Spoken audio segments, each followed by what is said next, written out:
दोस्तों, एक समय की बात है जब एक आदमी ट्रेन से कहीं जा रहा होता है और उसके साथ में हीरो से भरी पोटली भी थी। उस व्यक्ति का सफर लंबा था, जिसकी वजह से वह 2 दिन 2 रात ट्रेन में ही गुजारने वाला था। चोर की नजर उसके हीरे की पोटली पे पड़ जाती है। वह चोर जो होता है वो कहता है, मुझे कुछ भी करके इन हीरो को अपने साथ ले जाना है। वह चोर एक बहुत ही बड़ा सा बैग लाके उस आदमी के बगल बैठ जाता है और उस आदमी से जान पहचान बढ़ाने लगा, मीठी मीठी बातें करने लगा। वह जो चोर होता है वो सोचता है कि रात में जब सब लोग सो जाएंगे तो मैं आराम से अपना काम करके निकल जाऊंगा। और ये सोच के चोर अंदर ही अंदर बहुत ज्यादा खुश होता है कि मैं आज बहुत ज्यादा अमीर बनने वाला हूँ।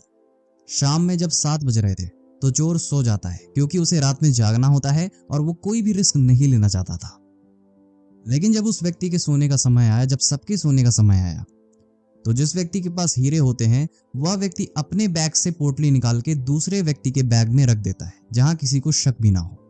और जिस व्यक्ति के पास हीरे होते हैं वो अपने बगल वाले व्यक्ति के बैग में उन हीरो को रख देता है।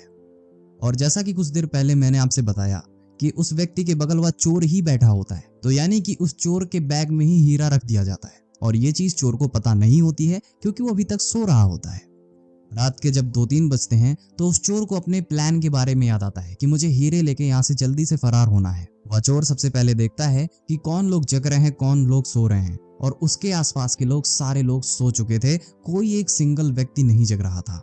और चोर के लिए यही गोल्डन अपॉर्चुनिटी थी कि वो बैग लेके जा सकता था। और उस व्यक्ति का बैग साइड में ले जाके इत्मीनान से चेक करता है कि वह हीरा कहाँ है, पर उसे पूरे बैग में हीरा कहीं भी नहीं मिलता है। बहुत ज्यादा चेक करने के बाद, बहुत ज्यादा सोचने के बाद जब उस चोर को कुछ नहीं मिलता है तो वह चोर भी जाके चुपचाप उस बैग को साइड में रख के सो जाता है।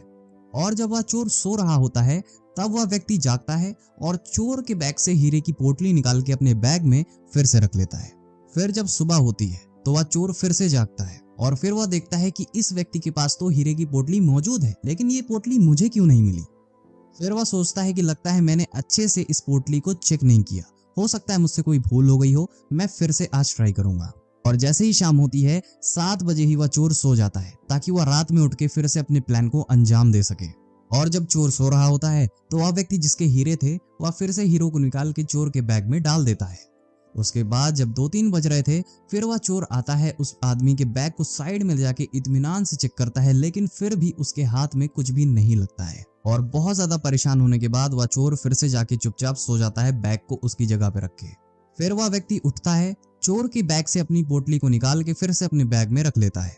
और फिर कुछ देर बाद वह चोर भी उठता है।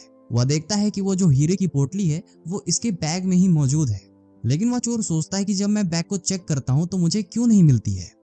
उसके बाद दोनों का स्टेशन आ जाता है। दोनों को एक ही स्टेशन पे उतरना था। दोनों जब उतरते हैं तो वह चोर उस व्यक्ति से कहता है कि मैं जिंदगी में आज के बाद कभी भी चोरी नहीं करूंगा, बस तुम मुझे इतना बता दो तुमने हीरो की पोटली रखी कहाँ थी। बस मुझे इतना बता दो कि तुम हीरो की पोटली रात में रख कहाँ देते थे और सुबह तक फिर से अपनी जगह पे आ जाती थी। फिर सामने वाला व्यक्ति कहता है कि अरे मूर्ख, तू अपना सुख दूसरों में ढूंढ रहा था। अगर तूने खुद के अंदर झांका होता तो तुझे सुख जरूर मिलता। अगर तू अपने गिरेबान में झांकता तो तुझे पता चलता कि तू चोर नहीं मालिक था। हीरो की जो पोटली थी वो रात में तेरे ही बैग में रखी जाती थी। दोस्तों, इस कहानी से हमें बहुत बड़ी सीख मिलती है। हम हमेशा अपना सुख दूसरों की तरफ ढूंढते हैं। बहुत सारे ऐसे लोग होते हैं जो अपनी खुशी दूसरों में ढूंढते हैं या उन पे निर्भर करते हैं, बल्कि सच्चाई तो ये है कि अगर आप खुद के अंदर झांकेंगे तो आपको किसी की भी जरूरत नहीं है। उम्मीद करते हैं कि आपको ये स्टोरी पसंद आई होगी। जुड़े रहिए मोटिवेशन लाइन के साथ।